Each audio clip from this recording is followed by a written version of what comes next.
सभी छात्रों को नमस्कार। आज हम कक्षा 9 विषय हिंदी उसमें व्याकरण में मुहावरे के बारे में अभ्यास करेंगे। सभी छात्रों को पता है कि हिंदी विषय में व्याकरण का बहुत कुछ महत्व है, जिसमें से पहला टॉपिक है मुहावरे। व्याकरण विभाग में मुहावरे को प्राचीन काल का मनुष्य सीधी सरल भाषा का प्रयोग करता था, लेकिन जैसे जैसे धीरे धीरे उसकी भाषा में सरसता और रोचकता आने लगी, वह सीधी सादी बात को अनोखे ढंग से कहने लगा। भाषा में अनोखापन लाने वाले प्रयोगों में मुहावरे का प्रमुख स्थान है। सभी छात्र, आपको पता है, आप 7वीं 8वीं कक्षा में भी मुहावरे के अर्थ लिख कर आए हैं और उनके वाक्य के प्रयोग भी किए हैं। और ये कक्षा 9 में भी आपको ये व्याकरण विभाग में मुहावरे के अर्थ को पढ़ना है और परीक्षा में भी ये आपको आता है। तो मुहावरे किसे कहते हैं?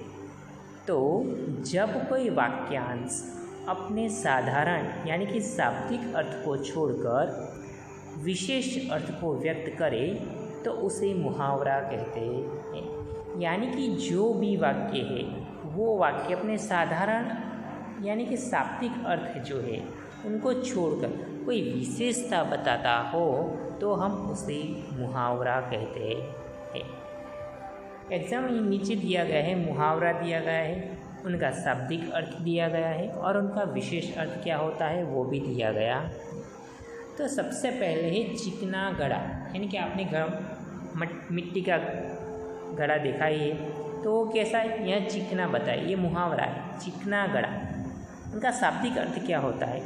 ऐसा घड़ा जो चिकना हो, यानी कि घड़ा तो है लेकिन कैसा, जो चिकना। लेकिन जब हम मुहावरे में उनका प्रयोग करते हैं तो उनका विशेष अर्थ बताते हैं। तो विशेष अर्थ को व्यक्त करने के लिए उसका अर्थ क्या होगा?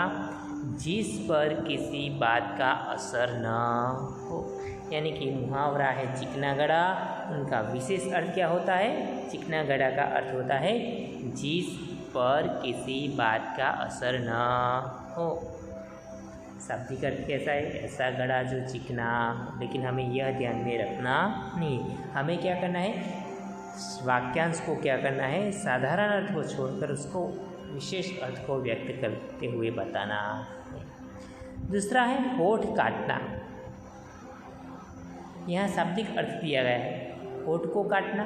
हमें मन में ऐसा ही विचार आए, पहले तो होठ काटना, यानी मन में तुरंत ही हमें विचार आ जाए कि क्या होठ को काटना, लेकिन नहीं, उसका विशेष अर्थ क्या होता है? आश्चर्य में पड़ना, यानी कि आश्चर्य में पड़ जाना। तीसरा है रात दिन एक करना। तो हमें ऐसा हम सोचते हो कि रात दिन एक करना यानी कि जागते ही रहना, रात और दिन को एक करना, ऐसा होता है? नहीं, उसका विशेष अर्थ होता है कड़ी मेहनत करना। तो सभी छात्र, हमने यहाँ देखा कि मुहावरे का शाब्दिक अर्थ कैसा होता है और उसका विशेष अर्थ क्या होता है। यानी कि हमें जो भी कोई मुहावरा है, जो भी कोई वाक्य है, उसके शाब्दिक अर्थ को यानी कि साधारण अर्थ को छोड़कर हमें क्या, वो विशेष अर्थ को व्यक्त करता है, उसे हम मुहावरा कहते हैं। आपको परीक्षा में मुहावरा दिया जाएगा, उसका आपको अर्थ लिखना है। जैसे कि यहाँ लिखा है चिकना घड़ा, तो उनका अर्थ क्या होगा? तो क्या, जिस पर किसी बात का असर न हो। उनके आधार पे आप मुहावरे का वाक्य में प्रयोग कर सकते। अब हम आगे अभ्यास करेंगे मुहावरा किसे कहते हैं, उनका विस्तृत में हम अभ्यास करेंगे। मुहावरा किसे कहते हैं, पहले हमने देखा, वो भी उनका ही मुहावरे का अर्थ था। तो कि जब कोई शब्द या शब्द समूह अपने सामान्य अर्थ को छोड़कर विशिष्ट और लाक्षणिक अर्थ को सूचित करता है, तब उसे मुहावरा कहते हैं। यानी कि जो भी शब्द हो या तो उनके शब्दों का समूह हो, वो अपने जो सामान्य अर्थ, हमने आगे देखा मुहावरे का शाब्दिक अर्थ यानी कि सामान्य अर्थ भी देखा और उसका विशेष अर्थ लिखा, यानी कि उन अर्थ को छोड़कर कोई विशिष्ट और लाक्षणिक अर्थ को सूचित करे उसे हम मुहावरा कहते हैं। मुहावरे प्रायः पशुओं, पक्षियों, प्राकृतिक पदार्थों, कुछ विशेष स्थानों या शरीर के अंगों के आधार पर बनते हैं।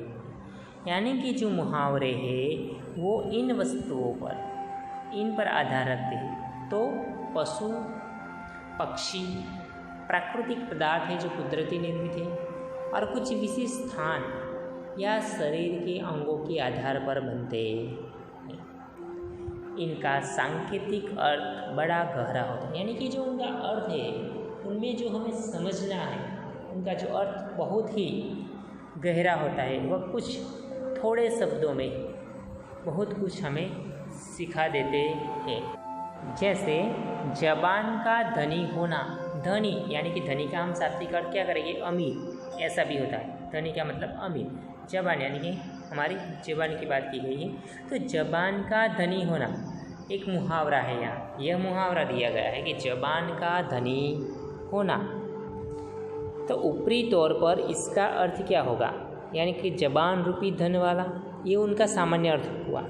सामान्य यानी कि शाब्दिक अर्थ हुआ जबान रूपी धन वाला, जबान का धनी होना, यह मुहावरा है। उनका सामान्य अर्थ क्या होगा, तो कि जबान रूपी धन वाला। परंतु वास्तव में इसका अर्थ है अपने वादे को निभाने वाला। यानी कि उनको मुहावरे का अर्थ किया जाए, उनका विशिष्ट अर्थ दिया जाए, तो उनका वास्तव में उसका अर्थ क्या होगा कि अपने वादे को निभाने वाला। यानी कि जो वादा किया है वो वादे को निभाने वाला, यानी कि जबान का धनी होना। इसी तरह एक मुहावरा है श्री गणेश करना। श्री गणेश करना, आपको पता है कि कोई भी धार्मिक कार्य को हम कोई भी शुभ कार्य करते हैं तो श्री गणेश भगवान का नाम लेते हैं। तो यहाँ बताया गया है कि श्री गणेश करना, तो इसका लाक्षणिक अर्थ है प्रारंभ करना, यानी कि शुरुआत करना। कोई नया काम शुरू करने पर लोग क्या कहते हैं, काम शुरू किया। ऐसे कहने के बदले हमें मुहावरा करना है तो क्या कहना होगा, श्री गणेश किया, ऐसा कहते हैं। यानी कि प्रारंभ करना। तो उनका मुहावरे के रूप में हमें देखा जाए तो हमें क्या कहना है, श्री गणेश करना, यानी कि प्रारंभ करना। यह हुआ मुहावरे का अर्थ। यानी कि किसी तरह एक मुहावरे का अर्थ हमें यहाँ लिया है श्री गणेश करना, तो लाक्षणिक उनका अर्थ क्या होगा, तो क्या प्रारंभ करना।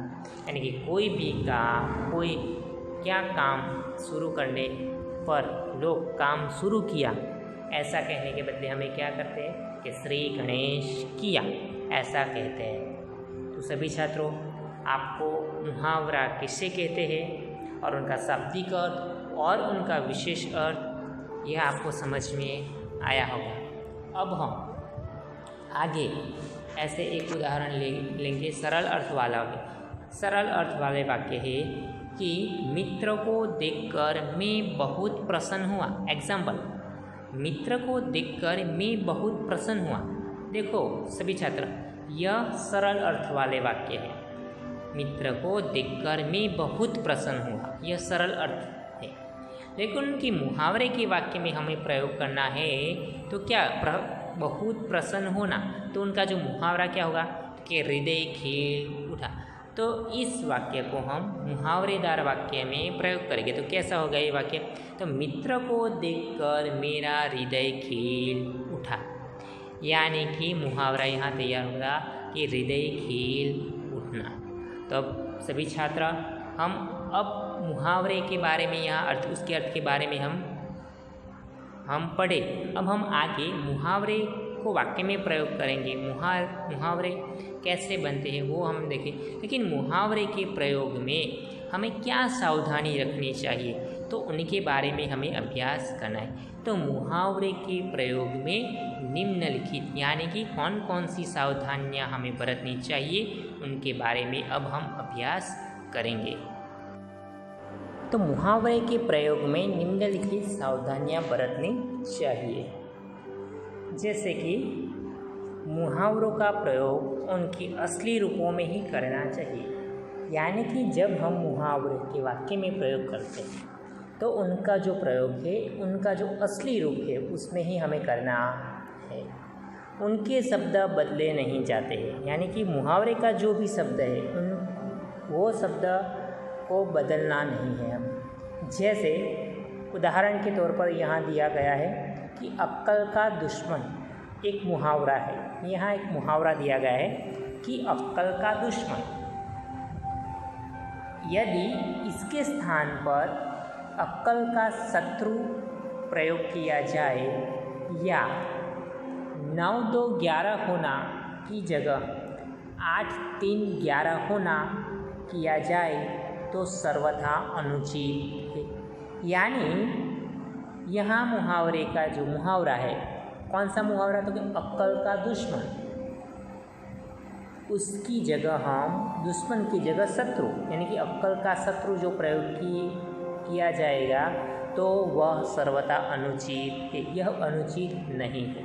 यानी कि मुहावरों का प्रयोग उनके असली रूपों में ही हमें करना चाहिए। दूसरा है 9 2 11 होना। ये मुहावरा है, उनकी जगह हम ऐसा लिखेंगे कि 8 3 11 होना, तो यह बिल्कुल अनुचित है। यानी कि यह सही नहीं है। तो पहले हमें यह बात सबसे सावधानी बरतनी चाहिए। दूसरा, मुहावरे वाक्यों में ही शोभते हैं, अलग नहीं। यानी कि जो भी मुहावरा है वो मुहावरे की शोभा वाक्य में ही होती है, अलग से उनकी शोभा नहीं। जैसे यदि कहे कान काटना तो इसका कोई अर्थ व्यंजित नहीं होता। क्या है? कान काटना, तो इसका कोई विशेष अर्थ नहीं होता। किंतु यदि ऐसा कहा जाए वह छोटा बच्चा तो बड़े बड़ों के कान काटता है, तो यदि यह कान काटना जो है उनका एक वाक्य में हमें प्रयोग करते हैं तो वह वाक्य में क्या अद्भुत लाक्षणिकता आती है, लालित्य और प्रवाह स्वतः आ जाता है। यानी कि बच्चा छोटा, उसे कान काटने की, यानी कि कान काटना, तो यहाँ हमारे मन में ऐसे विचार आएंगे कि कान को काटना नहीं, ऐसा नहीं। तो वह छोटा बच्चा तो बड़े बड़ों के कान काटता है, तो वाक्य में क्या होगी? अद्भुत लाक्षणिकता, लालित्य और प्रवाह स्वतः आ जाता है। तीसरा, मुहावरे का प्रयोग करते समय इस बात का सदैव ख्याल रखना चाहिए कि समुचित परिस्थिति, पात्र, घटना और प्रसंग का वाक्य में उल्लेख अवश्य हो। यानी कि मुहावरे का जब हम प्रयोग करते हैं उस समय हमें यह बात का ख्याल रखना चाहिए कि जो भी परिस्थिति है वो समुचित परिस्थिति के पात्र और घटना और प्रसंग का सभी का वाक्य में उल्लेख अवश्य होना चाहिए। केवल वाक्य प्रयोग कर देने पर संदर्भ के अभाव में मुहावरे अपने अर्थ को अभिव्यक्त नहीं कर सकते हैं। यानी कि जो भी मुहावरे का आप केवल वाक्य प्रयोग कर देने पर वो सही नहीं होता है, लेकिन उनकी जो परिस्थिति है, पात्र, घटना और प्रसंग को हमें ध्यान में रखना चाहिए, उनका उल्लेख अवश्य होना चाहिए। यानी कि हमें जो भी मुहावरे के प्रयोग करते हैं उसमें यह सभी बातें, यानी कि परिस्थिति, पात्र, घटना और प्रसंग का हमें वाक्य में उल्लेख अवश्य करना चाहिए। यहाँ एक उदाहरण दिया गया है कि 9 2 11 होना। क्या है? 9 2 11 होना। उनका यह मुहावरे का अर्थ होता है भाग जाना। उनका क्या अर्थ होता है? भाग जाना। अब इस मुहावरे का वाक्य प्रयोग और स्पष्टता हमें समझना है कि इस मुहावरे का वाक्य में प्रयोग कैसे करते हैं, तो उसकी हमें स्पष्टता भी हमें समझनी चाहिए। तो हम इस एक मुहावरे के उदाहरण को लेकर हमें ये पूरे मुहावरे और उसके वाक्य प्रयोग की हम स्पष्टता को समझेंगे। तो यहाँ वाक्य प्रयोग 9 2 11 होना, उसका अर्थ होता है भाग जाना। अब हम इसका वाक्य में प्रयोग करेंगे। वाक्य में प्रयोग कैसे करते, तो शेर को देखते ही हिरण 9, 2, 11 हो, यानी कि हमें समुचित परिस्थिति को यहाँ लिया गया है कि शेर को देखा, यानी कि शेर को देखते ही क्या हुआ, शेर को देखते ही हिरण 9, 2, 11 हो गया, यानी कि शेर को जैसे ही देखा वहाँ से हिरण भाग गए। इस वाक्य प्रयोग की स्पष्टता की गई है, यानी कि शेर हिरण का शिकार करता है। शेर क्या करता है, हिरण का शिकार करता है। क्यों, क्योंकि वह शेर का भक्ष्य है, यानी कि शेर का खुराक है, यानी कि खुराक की तलाश में क्या करता है, वो हिरण का शिकार करता है। कोई जीव जानबूझकर मरना नहीं चाहता, यानी कि कोई भी जीव हो, चाहे हम हो, पशु है, पक्षी है, कोई भी जीव है, वो जानबूझकर कभी मरना नहीं चाहता। अतएव शेर को देखकर हिरण अपनी जान बचाने के लिए भागेगा ही, यानी कि जैसे ही हिरण शेर को देखता है और शेर को देखकर अपनी जान बचाने के लिए क्या करता है, भागता है, यानी उसका मुहावरा क्या होगा, 9, 2, 11 होना।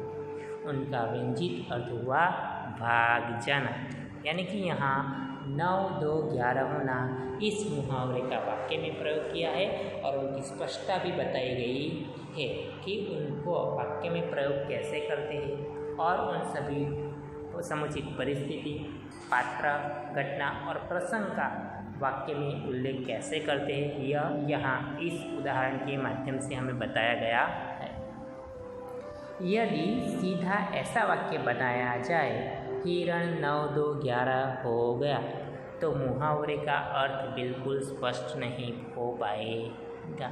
यदि हम ऐसा सरल वाक्य बनाते हैं कि हिरण 9, 2, 11 होगा, यानी कि हिरण भाग गया, लेकिन क्यों भाग गया वो तो यहाँ इस वाक्य में हमें पता नहीं चलता है। तो इसीलिए हमें वाक्य के प्रयोग करते समय हमें क्या करना चाहिए, तो समुचित परिस्थिति, पात्र, घटना और प्रसंग को ध्यान में रखकर इन सभी का हमें उल्लेख करना चाहिए, तभी हम मुहावरे के वाक्य को सही रूप से समझा सकें। आगे, मुहावरे का एक विलक्षण अर्थ होता है, यानी कि कुछ विशिष्ट अर्थ होता है। इसमें वाच्यार्थ का कोई स्थान नहीं होता। जैसे उदाहरण के रूप में आग में घी डालना, यानी कि हमें ऐसा मन में विचार आएगा कि आग में घी डालना, यानी कि जलती हुई आग में घी डालना का जब वाक्य प्रयोग होता है तो इसका अर्थ होगा क्रोध में भड़कना, यानी कि जो जैसे अर्थ उसका अर्थ कैसा हो, पहले तो हमें मन में ये वो ही हमें विचार आएगा, लेकिन उसका सब हम उसका अर्थ निकालेंगे तो उसका अर्थ होगा क्रोध को भड़काना, यानी कि जैसे हम आग में घी डालते हैं और उसकी वजह से जो आग ज़्यादा होती है, जिससे यहाँ बताया गया है कि जिस तरह आपको आग में घी डालने पर जैसे अग्नि प्रज्वलित होती है, उसी तरह ऐसे यहाँ उसका अर्थ होता है कि क्रोध को भड़काना, यानी कि आग में घी डालना का वाक्य प्रयोग होगा और इसका अर्थ होगा क्रोध को भड़काना। 5 नंबर, मुहावरों के वाक्य प्रयोग अलग अलग रूप से हो सकते हैं, यानी कि जो मुहावरे हैं उनके वाक्य प्रयोग हम अलग अलग रूप से, ये ऐसा नहीं है कि एक ही वाक्य बनाया जाए, आप अपने तरीके से अलग अलग वाक्य बना सकते हैं, लेकिन उनका जो मुहावरा है वो उनका अर्थ बदलना नहीं चाहिए। तो यहाँ एक उदाहरण के तौर पर दिया गया है कि पानी पानी हो जाना, क्या हुआ, पानी पानी हो जाना, तो उनका अर्थ होगा बहुत लज्जित होना, यानी कि शर्मा जाना अथवा तो बहुत लज्जित होना। तो इसका जो हम इसमें पानी पानी होने की क्या ज़रूरत है, इस उम्र में ऐसी गलतियाँ हो ही जाती हैं। यानी यहाँ 4 वाक्य दिए गए हैं। मुहावरा का अर्थ, यानी कि मुहावरा एक है पानी पानी हो जाना, उनका अर्थ होता है बहुत लज्जित होना। लेकिन उनकी 4 वाक्य, यानी कि आप वाक्य कोई भी बना सकते हैं, लेकिन मुहावरे का जो अर्थ है वो बदलना नहीं चाहिए। पहला वाक्य, इसमें पानी पानी होने की क्या ज़रूरत है? इस उम्र में ऐसी गलतियां हो ही जाती है। यानी कि यहाँ उम्र की बात कही गई है, यानी कि कोई उम्र, यानी कि ऐसी कोई गलती करता है तो जो उम्र छोटी उम्र है तो छोटी उम्र में गलतियां हो ही जाती है, इसमें बहुत लज्जित होने वाली कोई बात नहीं। यह पहला वाक्य। दूसरा वाक्य, तुम कुछ भी कहो वह आज सबके सामने उन्हें पानी पानी करके छोड़ेगा। यहाँ भी देखो कैसा दूसरे वाक्य, यानी कि तुम कुछ भी कहो वह आज सबके सामने उन्हें पानी पानी करके छोड़ेगा। यानी कि वाक्य भिन्न भिन्न है, लेकिन उनका अर्थ है बहुत लज्जित, यानी कि वो आज उसको लज्जित करके ही छोड़ेगा। तीसरा, बात में ज़रूर दम है, तभी तो वह व्यक्ति आज मेरे सामने पानी पानी है। यानी कि मेरी कुछ बात में दम होगा तभी वह व्यक्ति आज मेरे सामने क्या पानी पानी, यानी कि बहुत लज्जित हो गया। चौथा, बड़ी सभा में पोल खुल जाने से मुखिया जी पानी पानी हो गए। यानी कि मुखिया जी की कोई पुल खोल गई, इसकी वजह से क्या हो गए, वो बहुत लज्जित हो। यानी कि इस तरह मुहावरे के वाक्य प्रयोग अलग अलग रूप से हो सकते हैं। मुहावरा के पानी पानी होना, उनका अर्थ भी एक होता है बहुत लज्जित होना, लेकिन हम जब वाक्य प्रयोग करते हैं तो उनकी हम अलग अलग रूप से हम वाक्य में प्रयोग कर सकते हैं। तो यह मुहावरे की बात हुई।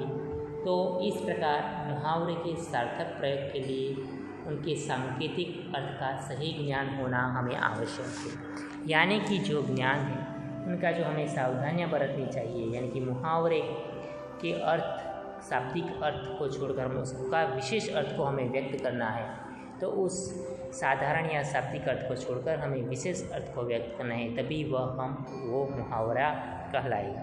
यानी हमें मुहावरे के अर्थ को समझे और उनके शाब्दिक अर्थ क्या होता है, विशेष अर्थ है, और मुहावरे के प्रयोग में हमें कौन कौन सी सावधानियां बरतनी चाहिए, उसके बारे में भी हम आज इस वीडियो में अभ्यास कर चुके हैं। तो सभी छात्र, आपको भी इस मुहावरे के बारे में समझना है और आपको एग्ज़ाम में यानी कि परीक्षा में भी इस मुहावरे का अर्थ देकर वाक्य में प्रयोग करना है, वो भी आपको व्याकरण विभाग में आएगा।